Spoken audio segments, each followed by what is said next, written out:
What's happening, everyone? My partner's Ian's keeping it real.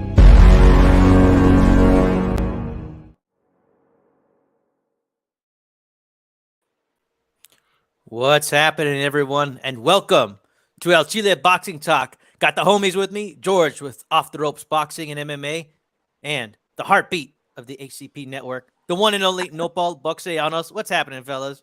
What's up, man? Good morning. Man. How Man, you good doing? morning indeed. We're here a little bit earlier, We're always just coming on whenever we can find the time, man. So we're grateful that everybody's here. I want to give a shout out to JC, who's first in the building as always. El Chido Boxeo's in the house. Saludos, Raza. A-Rod, good to see you, brother. Remy is here. Welcome. And the hired gun of the defunct HCP network, Run PMC, is here. We are glad that you're all here, man. So let's get into it, man. We got some great subjects over the weekend. We had an arrival, we think, so let's get right into it, dude. I want to get into Bam Rodriguez, who stops Rungvisai in the 8th round to retain his junior bantamweight title. Now, I want to know, what do y'all think about Bam Rodriguez now? Has he arrived? Is he special? Give me your thoughts, George. Shit. I'm gonna say a quick answer. Yes, he has arrived, and I believe he was already here. Even with the last fight against Cuadras, but what you want to see in a young guy, not just a young guy, but boxers in general, you want to see them improve on the things that they made, mistakes that they made in their last fights, and that's exactly what you saw here. You saw a lot better boxing. The angles were still there. A good sturdy jab. I mean, if you guys see me on my channel or even on Chile, I reference the jab a lot because I feel like the jab is kind of like the cornerstone to setting up a lot of stuff. It could be your a defense, it could be your offense, set up better shots, have the guy reset.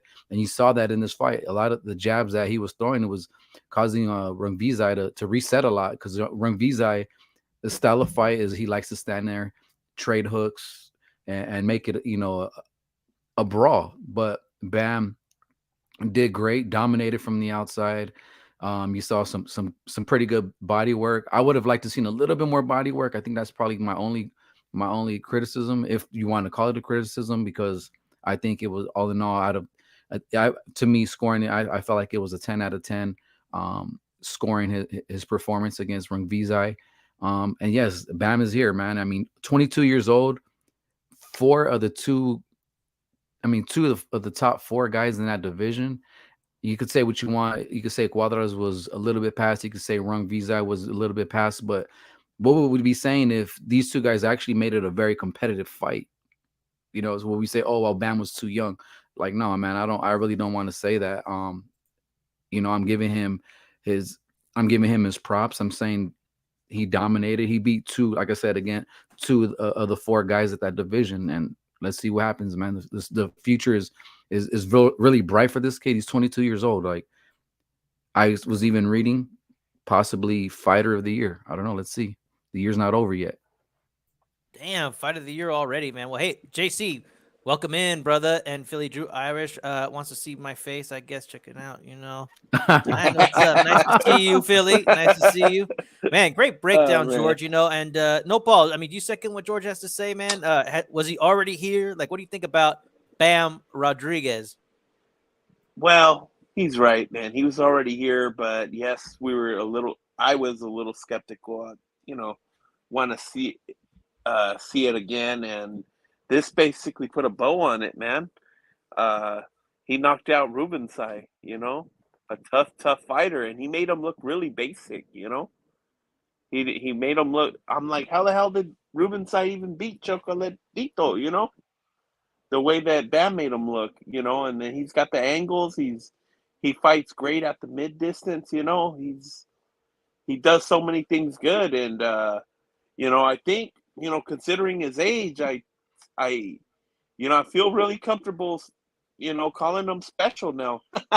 Even though, as we spoke earlier, we hardly ever call anybody that, and it's really good. I even saw Shakur Stevenson saying that he considers him a special fighter, and when you got a guy like that saying it, you know, it must be true. Yeah. And I'm hoping to see what fights he gives us in the future. He looks willing to fight everybody. You know, I'm not sure if he should just go right away to fight Estrada or Chocolatito, but if he does, man, more power to him. And looks like you know, we're getting those green yaki eyes from George over here. You know what I mean? To please Philly Irish. You know what I mean? That's we do what we can to please our audience. Hey man, That's right. That's right. Yeah, you know, real quick too. I don't know if you guys saw. Robert Garcia was mentioning how other promoters dropped the ball with Bam. Like, I think even Top Rank was trying to. He even like tried to like push him to Top Rank.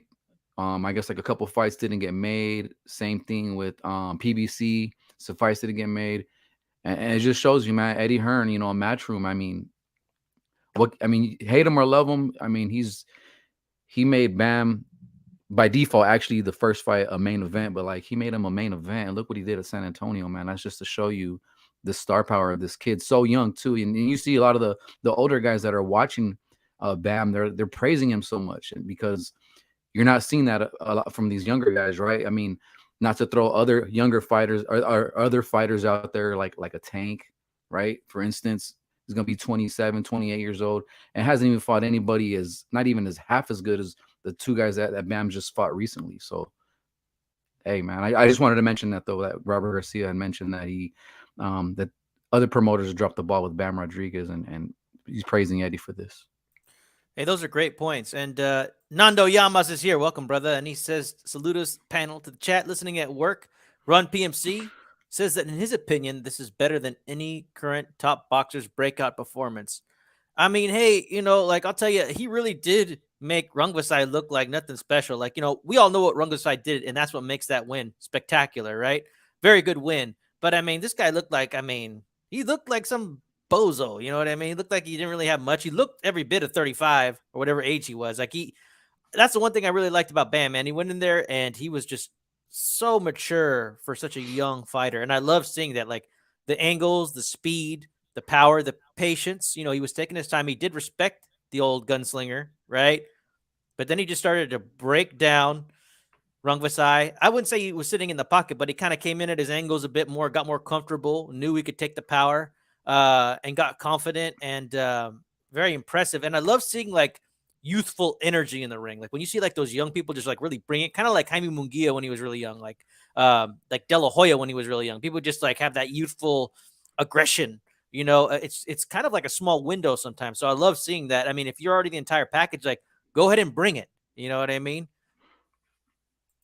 Yep. And then the other thing too I wanted to bring up, and you guys bring a good point, is that Garcia, speaking of Garcia, is that, you know, he agreed to train Joshua on the condition that he could travel for Bam Rodriguez. So wow, Garcia was in the corner, you know, and so he was able to coach his ward to a victory. But, you know, we also saw Pita, the Escuincla, give some corner work himself, man. I was kind of like the first time I'd seen him like chime in, besides doing like, hey, breathe, you know, and just whatever a second might say that's useless. But he was chiming in a lot. And so do you have any thoughts on Pita? Like, I mean, is he evolving? Or, I mean, he actually had Bam Rodriguez up until like, you know, the last minute. I guess he was involved in training him while Robert was overseas. So, I mean, that was pretty interesting to me. But I guess it worked out. You know what I'm saying? Yeah, I think when you have someone like a Bam Rodriguez, it does help. It does, you know, make it seem like, you know, not that he doesn't know what he's talking about, but when you have a Bam Rodriguez, just like many great trainers they've had, and not to say Freddie Roach wasn't a great trainer, but he had someone like a Manny Pacquiao that elevated him, and it's kind of the same way in a way, you know, with Bam being in the corner, him doing right things, because you know, yes, the coach is in the corner. He's the second pair of eyes to see what you can't see when you're in there.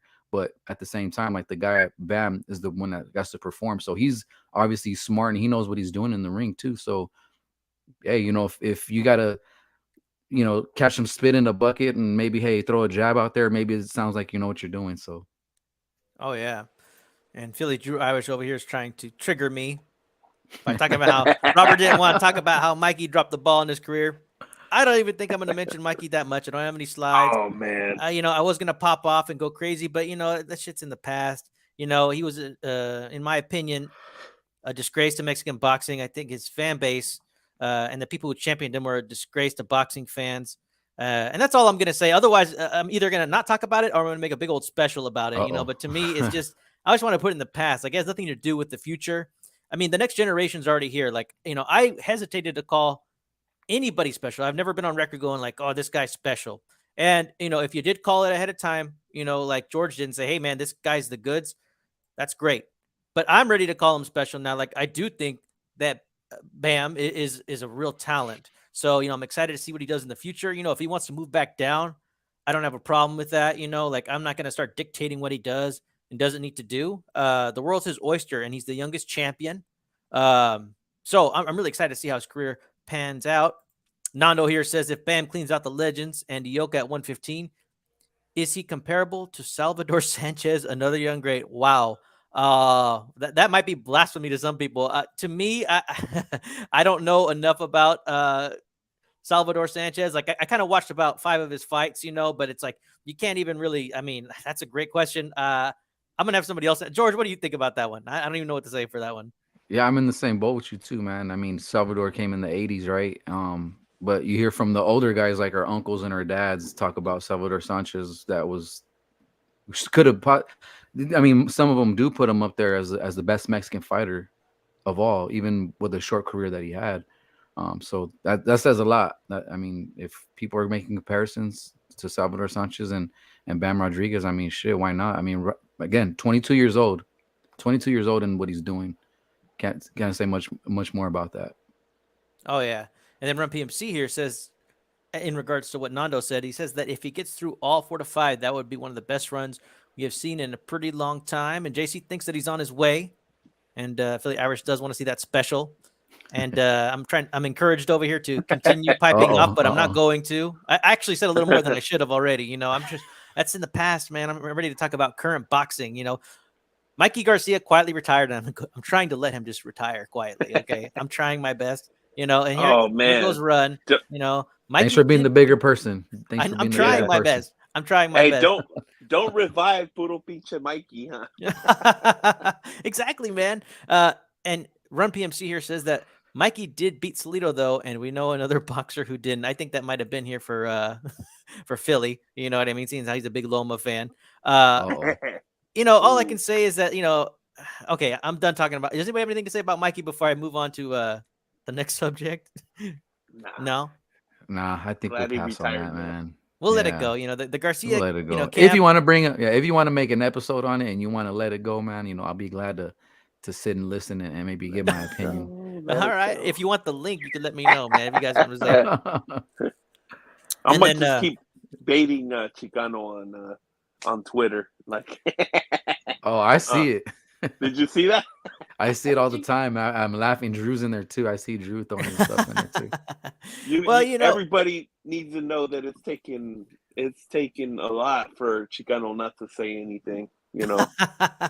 Yeah, dude, it's the self-control. Because you know what? Like, for what, man? I'd rather put my energy towards good boxing in the future. And you know, I find myself warming up to the Garcia camp. You know, they seem like a warm gym. You know, and you could tell that there's like some people in the YTBC that want to be part of that family bad. You know, but they seem like nice folks. You know what I mean? And none of them seem like assholes. They seem like, you know, very like warm, loving Mexicans, like a lot of us are. You know what I mean? And I think it's funny how Eddie Hearn, this picture doesn't show, but he was like towering over the Mexicans, you know, and he just kind of got himself in that picture when they took it, you know, but you could tell they were all really happy, you know, and so it was a great moment for Bam Rodriguez, you know, and it does seem like a nice gym. And then the last thing we're going to say about this is Nando says that Salvador Sanchez was 23 when he died. Just an amazing run. Well, you know, I do have to go see more Salvador Sanchez, you know, and once we get to the 80s, like right now we're in the 1920s, Nando, you know, but as time goes by, you know what I mean? We will get into it. All right. And the other thing that I want to discuss with y'all is that, well, I'll tell you this. We are a pro Canelo channel and everybody's talking about Canelo every week. And, you know, we got to get in on this. And there's a press tour going on, and it's heating up, so let's get into it. Canelo versus Triple G. Now, this has been going on for a little while, and, you know, there's been some good quotes coming out of all this. And, you know, Canelo says it's personal because, you know, Triple G talks a lot of shit. And they're going from city to city, doing some pretty mean stare downs at each other. And Well, no, Paul, I wanted to start with you, brother, because, we were talking offline about how, Canelo saying, hey, this guy acts like he's a nice guy, but he's not a nice guy. What are your thoughts on what Canelo has to say about Triple G kind of being like this fake nice guy? I completely agree with Canelo. I picked up on that a long time ago, man. Triple G is on camera. He's such a likable guy, man. He's like a little angel. You know what I mean? And people just gravitate towards talking to him. They think he's like this nice guy, but yeah, behind the scenes, it's a whole different thing, man. He's got a big old ego. He acts like he's better than everybody. I mean, you can just tell sometimes on interviews that he acts like he's above a lot of stuff. You know what I mean? Whenever they ask him about Canelo, he's always saying, "Oh, well, Canelo's low class," that type of thing. So I'm pretty sure that's the type of thing that gets under Canelo's skin, because I think Canelo's trying to be more of himself. And you can see that Canelo, it's easy to get underneath his skin, and he has no problem in showing that. We could remember with like Caleb Plant and all that. Right away, Caleb Plant got under his skin by saying certain things about Canelo. That pissed him off.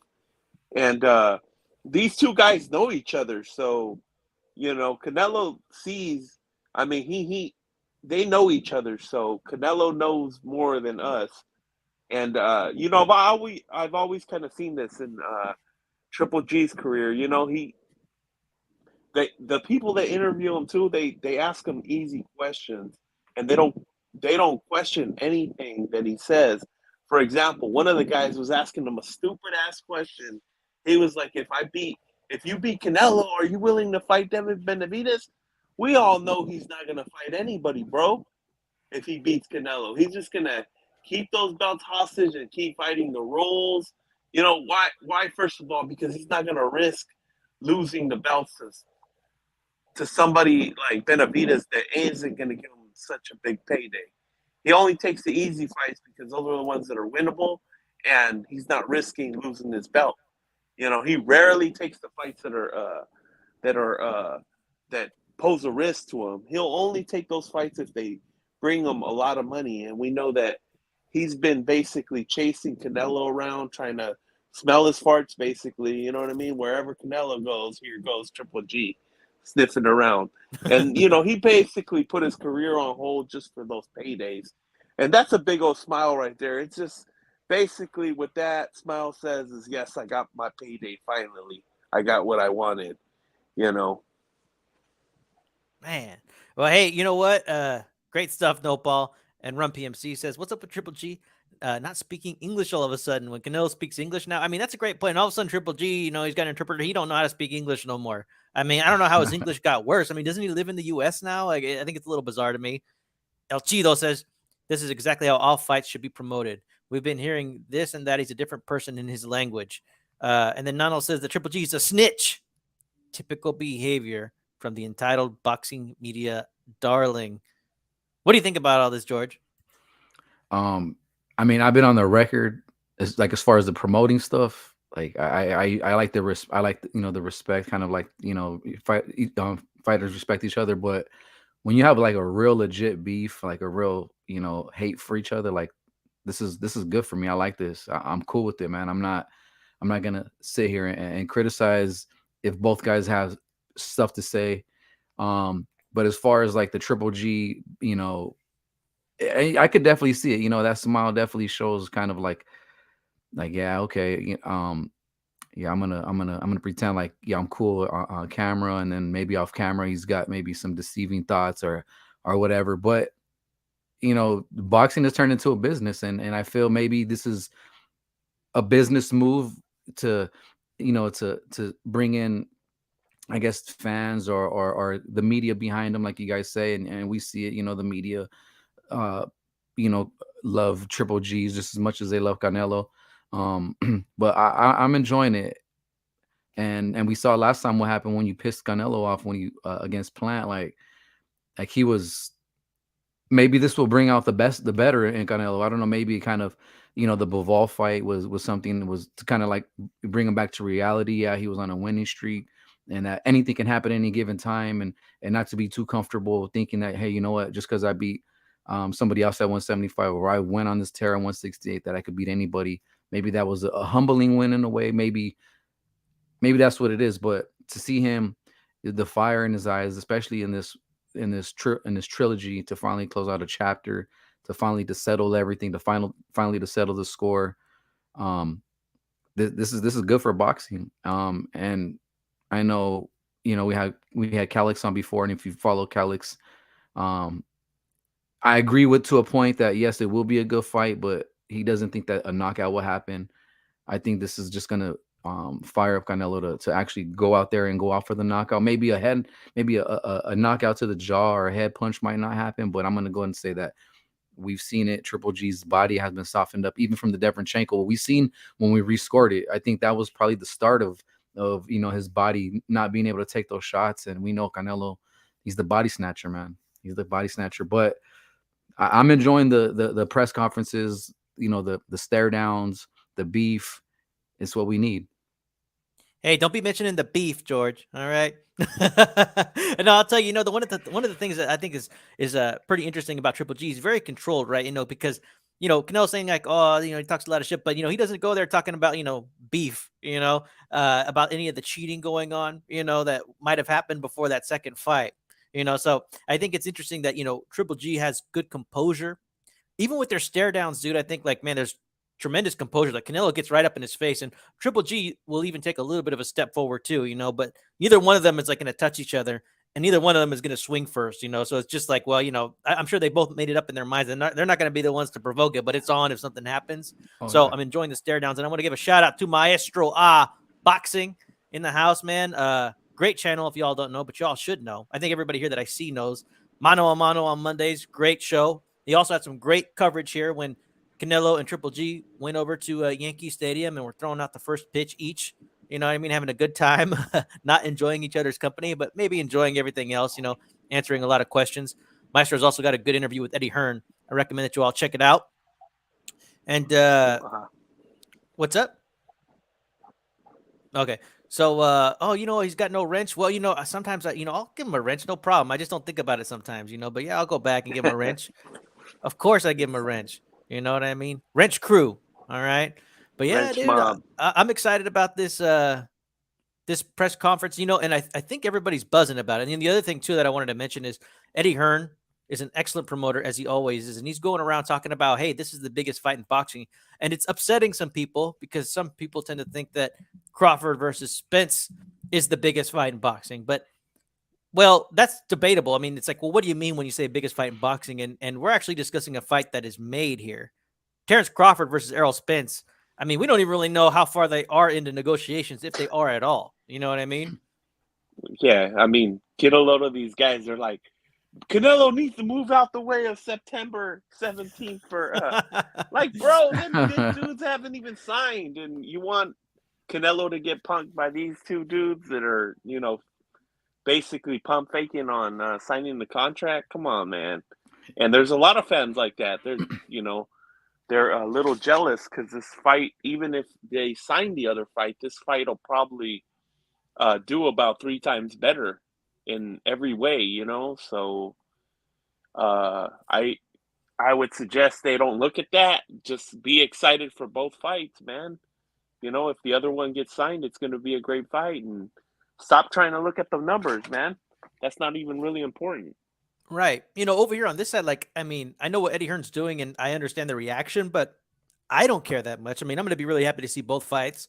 I don't care if you don't like it. This fight's going to outsell Spence versus Crawford. It is what it is. I mean, this is going to be a very high selling pay-per-view, and it might set the mark as to how big a fight in boxing can be. I can't think of a bigger combination of fighters that would generate what these two are going to generate. Spence versus Crawford, I'm telling you, like, I mean, you guys have your casual friends and acquaintances. Like, I mean, is there any buzz for this fight amongst the casuals? I mean, no. I mean, but I already know people who are discussing Canelo versus Triple G with me. It's being covered on sports coverage networks. And they're both household names, and their earlier fights were good fights. Like, I'd say just enjoy it, man. Enjoy the ride. You know what I mean?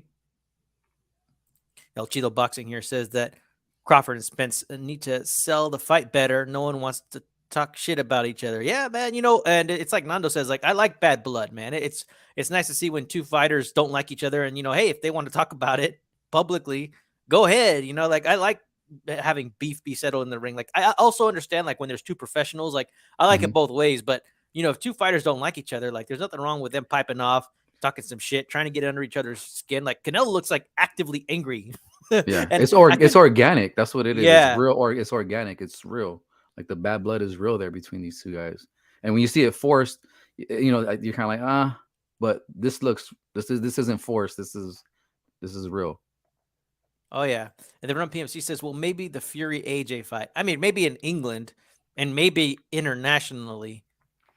But then again, it's like, well, I mean, AJ would have to beat Usyk, right? I mean, because if he doesn't win, like, I don't know how that fight could be like internationally super popular. But that's just my perspective on it. And here's Canelo practicing for the warm-up pitch like he would. I mean, that's high stakes. I've seen some really bad first pitches historically, but they both did well. They both hit their target more or less. I think both catchers kind of had to make it happen, right? But I mean, hey, they both did it. All right, man. We're moving along. Now it's time for our controversial rescore. Now, our brother George brought this fight to us. Cotto versus Clottey, 2009. So we're going back, y'all. We're going back. I remember this fight. George says, hey, he's a Cotto fan, big Cotto fan, but he remembers Clottey winning this fight. And I know for sure I've seen it more than once, but the second time I saw it was kind of like immediately after, because I wanted to take a look at it immediately after, and I haven't seen it since. Now, this fight was for a World Welterweight Championship. This fight, the fight preceding this fight, Cotto picked up a belt, and then before that, he had fought Margarito, so he was still at 147. Lost to Margarito in a real controversial fight where Margarito probably loaded his gloves, okay? Fought a guy, I think his name was Jennings, fought a guy for a vacant title, picked it up, comes into this fight at 147 pounds. Now, this is before he fights Pacquiao, okay? And then Clottey comes in with a hot win over Zab Judah, and these guys go mix it up at the Garden, Madison Square Garden, with a hot crowd too. So, I mean, it was a good fight. I enjoyed watching it again. Thank you, George, for bringing this one to our attention. So I want to know, George, you recommended this one to us, brother. So I'm going to let you start off, man. How'd you see this fight a second time? Who'd you have winning, and do you consider it to be a robbery? So this is like officially my second time watching it. I watched it, of course, live. Again, a fan. This is I'm sorry. Cotto's second fight from the Margarito. So obviously the way we saw Margarito beat Cotto, and watching his fights, you knew, well, history goes, right? Anytime a guy loses a fight, especially like that, they kind of have that comeback fight where they're able to bounce back, gain some confidence. So I wasn't worried about Jennings. And then his next fight is Clottey, and I've seen Clottey fight. He beat Corrales, maybe a couple other guys. I think he even beat Baldomir, Carlos Baldomir. I might be wrong. I think Baldomir beat him. Did he? Let me do a fact check on that. Go ahead. Yeah, so he beat Corrales, and of course, when I watch boxing, I always watch it, with open eyes or whatever, like where I'm watching a guy, I'm watching everything from everything that he does in the ring, defense, offense, body work, jab. And already when this fight first got made, I was like, holy shit, this is going to be a pretty fucking tough fight for Cotto, especially maybe coming off the second fight. Well, coming from the second fight from the fight from Margarito. So I was already kind of worried watching this live the very first time. And, I was reminded, rewatching it again, the jab that knocked him down. Like, everything came back to me of why I thought Clottey won the fight. And watching it, thinking the first time why I thought Clottey won was when Cotto got hurt, you seen him retreat against Margarito, and you seen him do a little bit in this one. So I think that's where I was in my mind, where I'm thinking like, oh shit, he's doing the same thing. He's obviously feeling something in the ring with Clottey. He's survival mode. Those are my thoughts watching it the first time. So I thought Clottey did win. I thought Clottey did edge it out close enough. Because the score was a split decision. I thought, of course, a split decision for Clottey, but not the score. I think it was like 116, 111. I think they had it for Clottey. I don't know who it was, but watching it the second time, man, it was obviously I was more relaxed. I wasn't so tense. I wasn't so worried because the fight got to the 12th round. I wasn't worried about Cotto getting knocked out or stopped, so I watched it more comfortably. And again, not biased because of course Cotto's my favorite fighter, one of my favorites. There was a lot of things that Cotto did very well in this, as well as what Clottey did. Clottey had his moments, and typical Clottey fashion, and they mentioned it too, and I didn't really notice it before, but I noticed it now.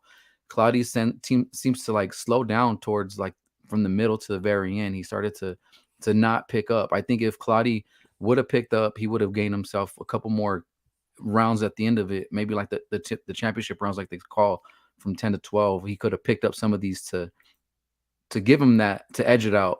But at the end of it, it was pretty much, it was even as far as how many rounds they won. But if Cotto doesn't have that first round knockdown, like this would have been a draw. But since Cotto does win, you give him that extra point. I had Cotto winning at 114, 113. So Cotto did win, rescoring this. So no, it was not a robbery. And it was a good fight, man. It was a really good fight. And you know, those styles then, 2009, you see it was just so different. Like there really wasn't too much holding. Both guys wanted to try to get in there and mix it up. And yeah, Cotto from his career, like they said, he's always faced adversity, always was tough, always came back and you know, finished the fight, even closed out some fights early on before his Margarito defeat. But not a robbery. I had Cotto winning this one 14-113. All right. So how do you feel about reconciling this in your head? I mean, it must feel Oh, good if dude, you're a Cotto it feels fan. good. Oh, yeah, it was great. Oh, yeah. Well, you know, I feel like there's a mutiny going on in the chat. They don't really think much of Clottey's style. That's the thing. When I started watching this fight, I was like, oh, yeah, that's the Clottey I remember, you know, shelling it up, you know. And I'm going to go no Paul. I'm going to go first. I hope you don't mind because I want you to be the tiebreaker, man. You know what I mean? If there is a tie here. But I'll tell you, like, yeah, dude, like, he just does that, you know, in his corner. Clottey's corner was telling him, like, dude, get more active, throw the punches, you know. And towards the end, Clottey was just not delivering. On top of that, too, you know, I felt like, and I really like that announcing team of Lampley, Emmanuel Stewart, and Merchant, you know, like, I think Lampley was being a bit more fair, but Emmanuel Stewart, I think, was giving Clottey a bit too much credit. I felt like that shell defense that Clottey had wasn't impenetrable. I don't know if that's the right word, but like, man, Cotto was just getting in there, hooks to the head, to the body, right? I mean, he was just doing a good job getting in there and connecting, and they weren't really giving Cotto much credit, in my opinion. So on top of that, too, like I felt like Clottey just wasn't active enough, but he was winning rounds. It was nice to see Cotto deal with some adversity, and I remember this fight at the time too, and it's like, yeah, you know, everybody was wondering, like, you know, would this be the same Cotto, right? He just had his head bashed in by Margarito. Yeah, it was, you know, this will be the second fight removed from it, but I mean, still, you know, people were concerned about it. And like George was saying, you know, I thought that, you know, when I watched this fight live, you know, I was concerned when Cotto started backing up because he started kind of doing that. Like he can dance on the back foot and he can box well on the back foot and he can also win rounds on the back foot. But like Emmanuel Stewart said, like, Cotto's better being offensive, and 147-pound Cotto, 140-pound Cotto, like, you know, we remember him kind of being like that offensive guy, like a guy who, like a predator. You know, I think this was kind of like one of the last stands of him kind of being like that. I think you get a little bit of that with the Yuri Foreman fight, you know, but I think that for sure, you know, the lower weight class Cotto is the more prime Cotto. He did have a second great era of his career, you know what I mean, once he beats Martinez. But I mean, this is the better version of Cotto, and I think he did win the fight. Like I have it 7-5. And plus the knockdown. So, you know, I gave Cotto rounds 1, 3, 4, 6, 8, 10, and 11. But there were some swing rounds. I thought you could give round 2 to either fighter. And then also 4, and then 11 and 12. So I thought there were some swing rounds in here. But it was fun to go back and watch this fight. I was entertained, you know, and I never thought I would go see like a Clottey fight again. I never thought I would see this fight again.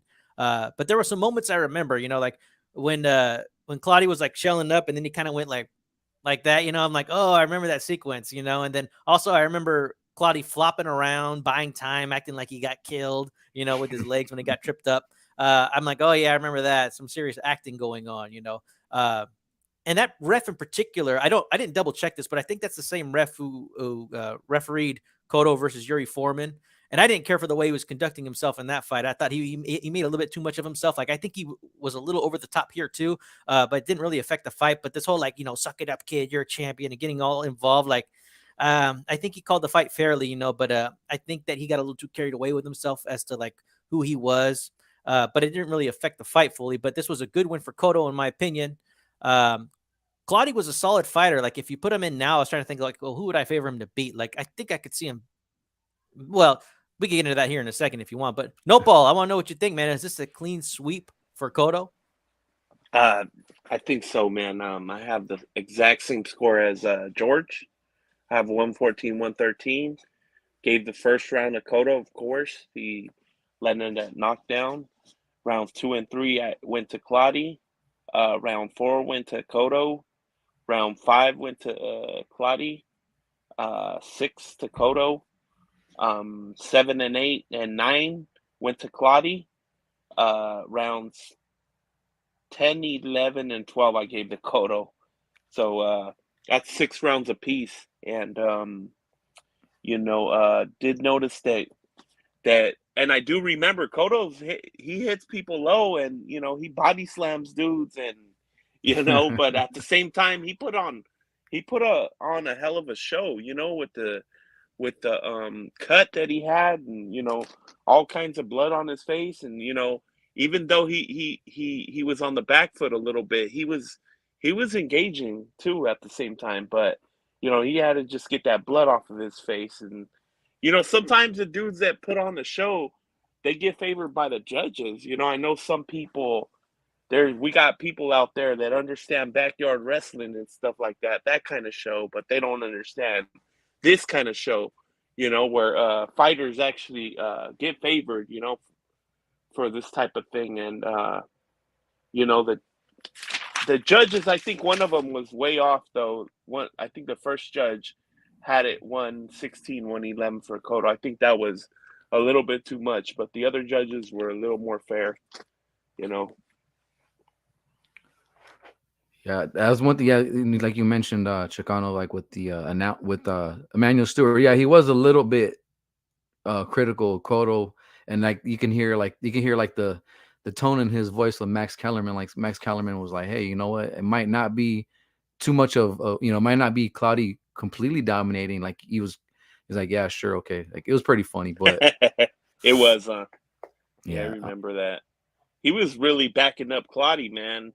But in that type of situation, I'm glad at least one guy did, because the other two are just mesmerized by Cotto. And, one of the guys got to point out that Clottey was landing some really good shots, If it wasn't for Emmanuel Stewart, nobody would be giving him any rounds, probably, Yeah, well, I thought Stewart was a little over the top, in my opinion, as far as his praise. And I've never seen Lampley kind of give a strong opinion against Stewart. So, I mean, but it was with respect. They both kind of laughed it off and remained professional. I'm sure there's a lot of mutual respect between the both of them. And like I said, I love going back and hearing the commentary. And also, this was the first fight that Cotto had without his uncle, right? He kind of removed his uncle, and I don't really know who that new trainer was. And then, like I said, Clottey's corner was telling him the right things, like, "Hey, punch more. You need to punch more." So, I mean, Clottey just, I don't know. And for him to go like, "Oh, robbery, I want a rematch." He was piping up for a rematch afterwards, but I mean, he doesn't deserve it, in my opinion. And he ended up being able to get a fight against Pacquiao, right? And didn't he fought Margarito too? Like, he had a pretty interesting career. Like, I thought, okay, well, who would I favor? Like Ugas or Clottey, right? And you can actually do fantasy fights when you've been watching for such a long time. Like, I could see where if you never saw film on a guy and then you just saw film, well, it's hard to compare them. But it's like, if you see this fighter beat this fighter and you just keep going, right? And you kind of have a better idea of like where they would be at against each other. So what do you think, George? Fantasy fight. That's a good one. That's a real good one. I was trying to think of who at 147. I completely just forgot about Ugas. I mean, the thing too, like Clottey, when he's firing off his offense, like his combinations are good. Like he's, again, when we watch this, I'm like, oh yeah, here we go, Clottey again. Not finishing the fight, shelling up, sticking his tongue out, acting like he wasn't hurt. But if he was to finish a good majority of these fights, I mean, who knows where his career would have went. I still don't think he would have beat Pacquiao, but I think if he would have opened up a little bit, maybe he could have made it a little more interesting. But the way we know Clottey and the way we've seen Ugas, that's a pretty good fight. I think, damn, I'm gonna just go ahead. I'm gonna lean a little bit with Clottey because I think Clottey just he hits a little bit harder. I think some of that body work would. I don't know, man. This is a tough one because Ugas is tough too, and if he doesn't break his cheek or whatever it was like he did against Spence, who knows how that fight would have went because he had a couple good moments early. So if we say that Ugas doesn't get injured, Ugas he's real crafty. I changed my mind. You know, I'm gonna say I think Ugas would edge this out. I would go with Ugas. Interesting. No, Paul. Who do you think would win, or do you think you'd fall asleep during this fight? It's hard to say. It's hard to say. I give them both a 50-50 chance. A-Rod favors Ugas. All right, man. Well, shout out to Clottey. I don't think that I'll ever watch a fight of his again, although I find myself curious about maybe going back and watching that Margarito versus Clottey fight. Maybe. You know, we'll see about that one. But let's talk about our next rescore, which we have coming up. We've talked about it for a while, you know, and this one got brought up, and I vividly remember this one being declared a huge robbery at the time. I didn't put it on the list because I didn't think it was a big deal, but, you know, it's been brought up a couple times, and we're almost done. After this one, we got the Martinez fight, and then we're doing Canelo versus Triple G 1 and 2 to finish off this whole series. But, yeah, we're going to do it, man. Danny Garcia versus Mauricio Herrera, which took place in 2014. Now, I remember this one being declared a robbery big time. At the time when I saw it, I had a fuzzy feed. I don't even know if I fully watched it. Okay, that's the truth. I never cared to go back and watch it. I was never really a Danny Garcia fan ever. And I was a bit more of a casual fan back then. So, you know, I did see some of it, but I didn't see all of it. I don't really remember it being a robbery from what I saw, but I didn't watch the whole thing. George, do you have any memory on this one? Yeah, it was. At the time, yes, I think like with everybody, we said it was a robbery, and it was a robbery. And I think this fight was in Puerto Rico too, right? It was like Garcia's homecoming, even though he really don't know how to speak Spanish. So I mean, I remember it being a robbery. I think this was like Herrera's, like, you know, you have that one good performance, like that one performance in a lifetime, and I think this was that performance of a lifetime for him, you know, to face Danny Garcia. And I thought it was a robbery. We'll see how it is rescoring it now, like with the rescoring mindset that we have here at El Chile. Oh, yeah. No, Paul. Do you remember this fight, brother? Yeah, I remember the fight, and but more than anything, I remember the banter back and forth from this being a robbery. So it'll be interesting to rescore it and see, you know, because just like George, he had like a different perspective, I think, on the Clottey Cotto fight. You know, it's possible that I had a different perspective. Yes, I thought that Garcia got that Herrera got robbed, but, you know, it is possible that I was being influenced more by the banter. Yeah, like what I vaguely remember is I felt like it was a power versus volume dynamic. I remember Danny Garcia connecting, but I felt like Herrera was kind of like, you know, pot shotting. And that's what I remember. So this will kind of be interesting to me because it'll be like I'm watching this fight kind of for the first time, you know, and it just shows you how long Danny Garcia has actually been around. We're going to 2014. This is for a unified super lightweight world championship. I mean, so this is when Danny Garcia is hot and up and coming. You know what I mean? So I'll be curious to see it. So now we're going back in the day. Now we're going to get to it, man. We're going back to 1926, dude. We're going to discuss this fight. Jack Dempsey versus Gene Tunney, fight of the year. Now, this fight was billed, okay, as the greatest battle since the Silurian age. Now, if you don't know what that is, and, you know, I don't blame you. Okay, that basically means like the beginning of time. We're talking about 443 million years ago. Okay, so it's like the greatest fight of all time is what it's being billed at the time. Okay, we're talking about 120,000 people in attendance. Okay, before there were like any type of big screens up in the stadium, and anybody who was anybody was here. Okay, we're talking about governors of big states, big time city mayors. We're talking about affluent, blue blood, noble blood type people showing up to this. Everybody was up in the house. Millionaires, when millionaires were rare at the time, everybody showed up to this fight. Extra trains were running to bring people to Philly to see this fight. And here's a little tail of the tape for y'all. And so let's talk about this fight a little bit. I want to give you guys a little bit more context because this was such an interesting lead up. Like I've read some information on certain fights, and this stuff was so damn interesting that I'll tell you what, man. Like I had to start writing a lot of it down. So what I'm going to do is just go off camera and read some of this information. Besides what I mentioned in the New York Times, there were 75 articles in the lead up to this. Right in the print, there was so much to talk about with this fight, and then I want to read this little clip here, which was interesting, talking about how these two ended up meeting each other.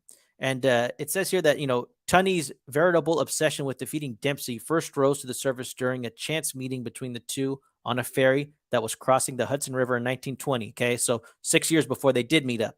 The following year, Tunney dispatched Soldier Jones on the undercard of Dempsey versus Carpenter, boxing's first $1 million gate. When asked about his plans afterward, Tunney replied, "My plans are all Dempsey." Between then and Tunney's versus Dempsey won in 1926, the former stepped into the ring over 40 times, okay?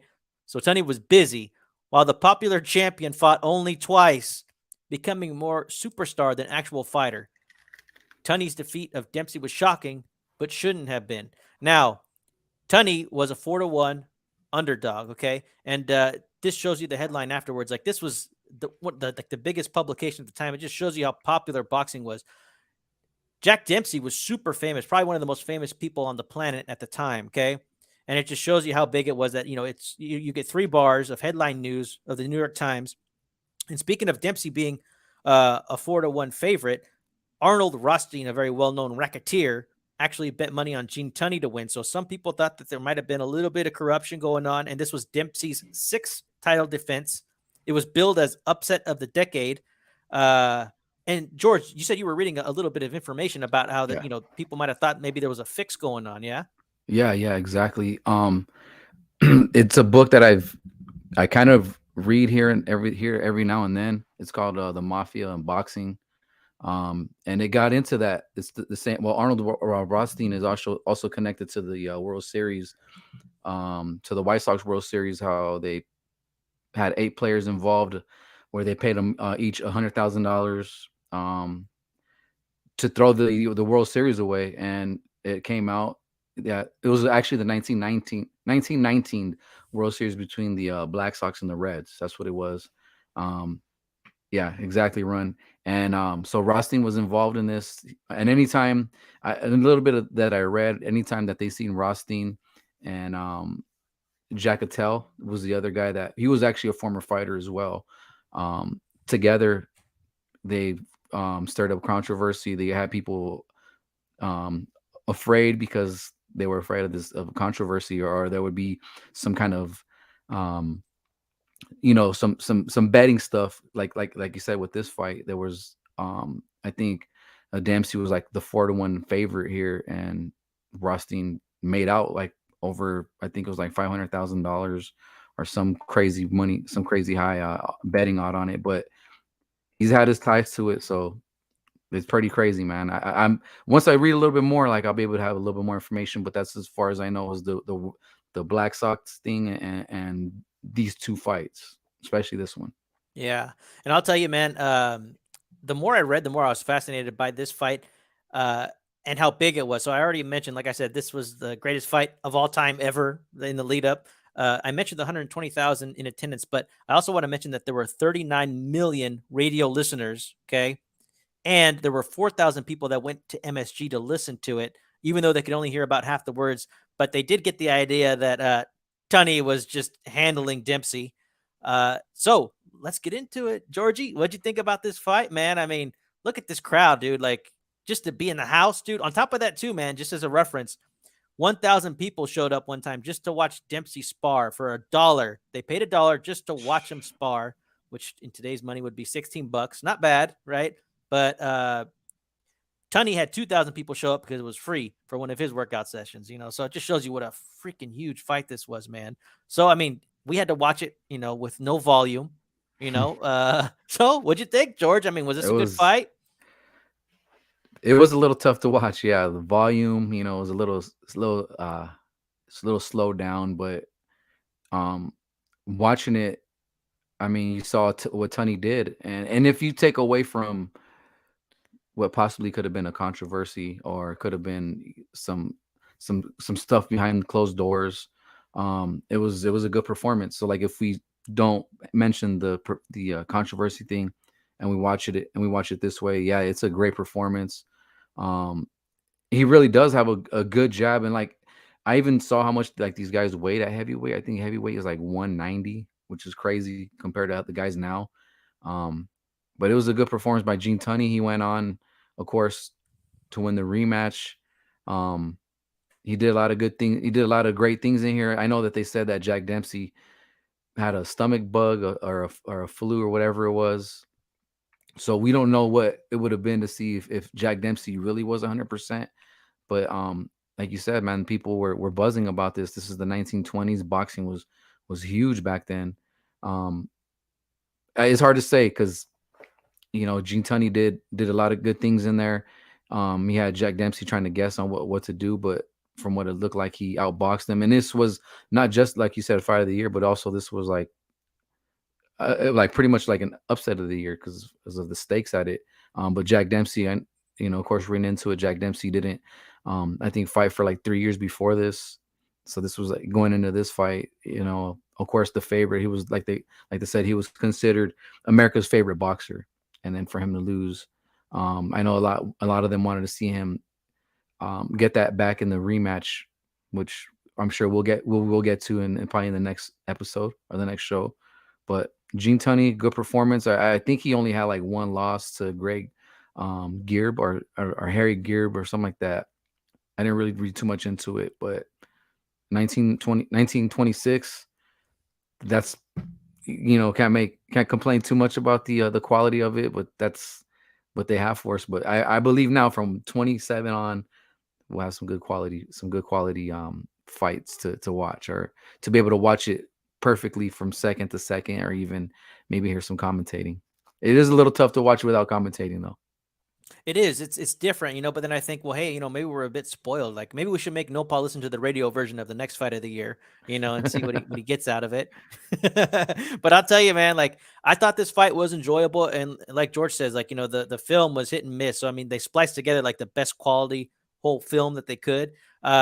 Some parts of the fight were better than others, but I will say this: like you could see the styles. Like so, before this, we'd seen the Jack Dempsey fight, and they don't really tell you who's wearing what trunks, but I was all proud of myself because I could tell which one was Dempsey based on the style, right? So I felt like, Dempsey, he kind of came in. It's kind of like he's kind of got like this head bobbing, kind of like coming in movement. Kind of reminds me of James Toney, the way he kind of comes in.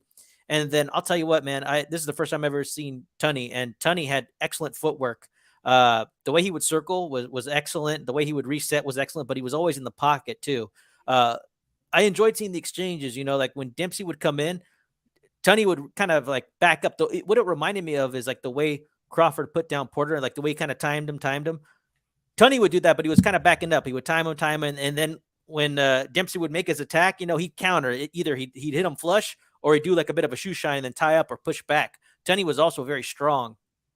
So I really enjoyed watching the dynamics. To me, I'll tell you, like to me, it looked like Tunney just completely handled Jack Dempsey. Like he was a sweet science type of guy, very clinical, and which was much different than the last fight we watched. We were talking last time, George, about how, oh man, this is just nothing but like a hug fest and a slug fest in a way. But this fight was very clinical. Actually, I really enjoyed this fight. I was able to get into it after a few rounds.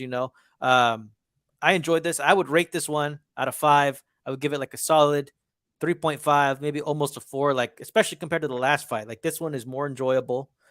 I was happy to have watched this fight, and I was also very happy to learn about Jack Dempsey and Tunney. I need to learn more about Tunney, but Dempsey's biography is so damn interesting. I had to stop reading about it because it was so damn interesting. I'm like, well, I got to read a book on this guy. Like this guy went from being homeless to a world champion to being like the most famous guy on the planet.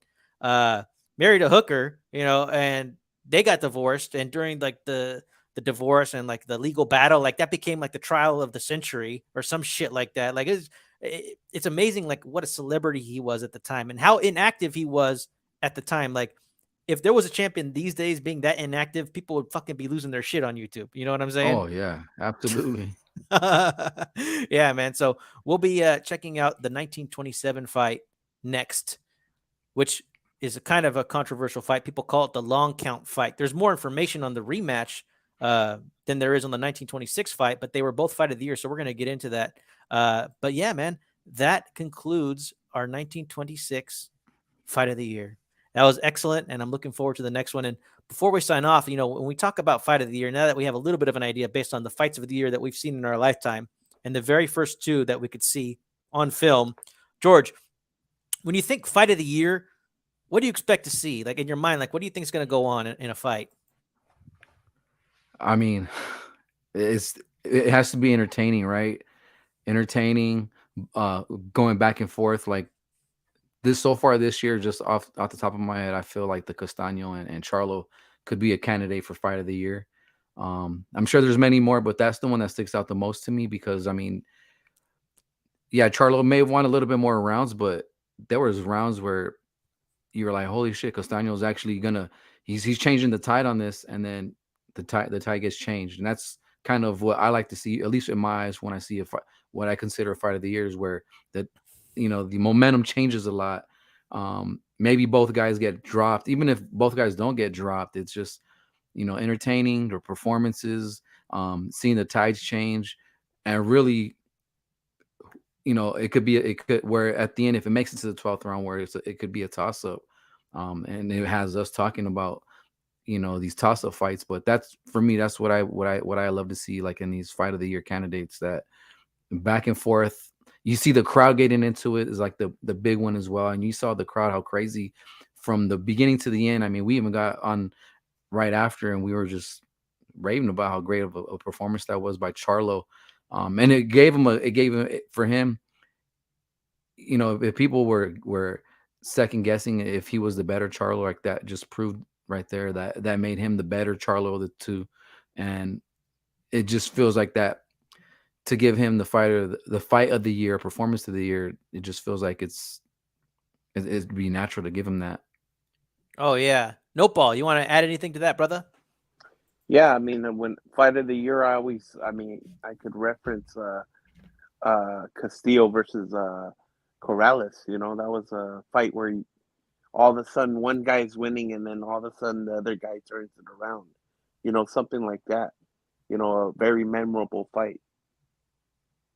Oh yeah. And Remy here is trolling us, talking about Mayweather versus Victor Ortiz.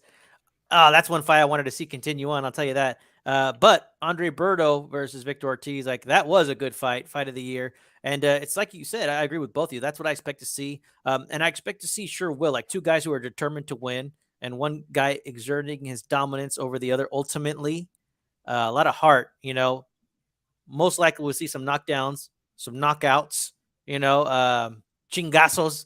So I'm really looking forward to this segment. And like I said, if it's all uphill as far as like, video quality and maybe sound being brought in, like I'm ready for this ride. Like I really enjoyed that last fight, and George and I were talking about how the 1927 rematch is a bit clearer, so we're going to get through it. We're going to watch what's available to us and we're going to report back to you as to whether you should watch that. And, if you want to get on this ride with us, man, start watching these fights, start learning about these historical, very well-known fighters, there's some things I learned, just reading about the Jack Dempsey, where I'm like, okay, well, we need to put some things in perspective. Like, I hear all these, like these days, especially like, oh, well, like back in the day, those fighters were smaller, so they couldn't hang with the big fighters of today. Well, like, I was reading about this fight with Jack Dempsey where he was fighting this, and he's like 6'1", right? Fighting this guy who was over 6'6", and they thought, wow, how could this guy handle, how could Jack Dempsey handle this guy? And sure enough, Dempsey knocked him out, right? So it's like, well, we could use that as a reference, for like, hey, when there's some fighter who's maybe like 4 to 5 inches taller, right?